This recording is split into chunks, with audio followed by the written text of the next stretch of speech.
2025 부동산 대변역. 실수요자는 웃고 투기 세력은 운다. 대출 막히고 공급은 터진다. 실수요자는 지금 움직여야 합니다. 서울 아파트값이 다시 꿈틀대고 있습니다. 사람들은 말합니다.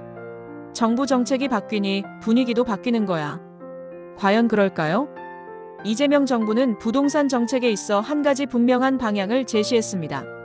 실수요자에게 기회를, 다주택자에게는 책임을. 이제 그 내용과 실제 효과를 하나씩 살펴보겠습니다. 먼저 실수요자, 특히 무주택자와 1주택자에게는 여러 가지 혜택이 주어졌습니다. 생애 최초 주택 구매자에겐 LTV, 즉 대출 비율을 최대 80%까지 확대해 주었습니다. 청년, 신혼부부, 중산층 무주택 가구를 위한 우대금리와 장기상환 프로그램도 강화됐습니다. 또 1주택자에겐 재산세 감면과 양도세 중과 폐지 같은 세금 부담 완화 조치가 적용됩니다. 쉽게 말해 내 집 마련은 정부가 도와주겠다는 신호입니다. 하지만 이와 반대로 다주택자에겐 제법 매서운 규제가 따라옵니다. 먼저 종합부동산세 기준이 강화됐습니다. 이전 정부에서 일부 완화됐던 종부세가 다시 살아났고 기준 금액이 6억에서 3억으로 낮아지며 더 많은 다주택자가 대상이 되었습니다. 또한 다주택자의 양도세, 취득세 중과세는 여전히 유지되고 있고 법인 명의로 주택을 소유할 경우에는 더욱 높은 세율이 적용됩니다. 쉽게 말해 여러 채를 가진 사람에게는 그만 좀 사라는 메시지를 보낸 셈입니다. 그렇다면 정책의 실질적인 효과는 어땠을까요? 무주택 실수요자들에게는 분명 기회가 생겼습니다.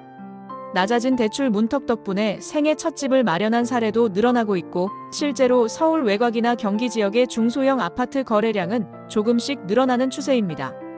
또한 1주택자들이 기존 주택을 매도하고 새 아파트로 갈아타는 기변 수요도 조금씩 살아나고 있습니다.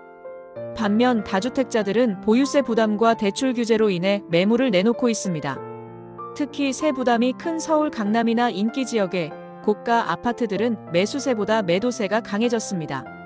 일부 투자자들은 주택을 정리하고 상가나 토지로 눈을 돌리는 모습도 보입니다. 이런 흐름 속에서 누가 웃고 누가 우는 걸까요?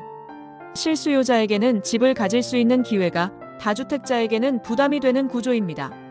단순히 집을 사고 파는 것을 넘어서 정부는 이제 집은 투자의 수단이 아니라 주거의 공간이다라는 철학을 정책에 담으려 하고 있습니다. 물론 모든 정책에는 그림자가 따릅니다.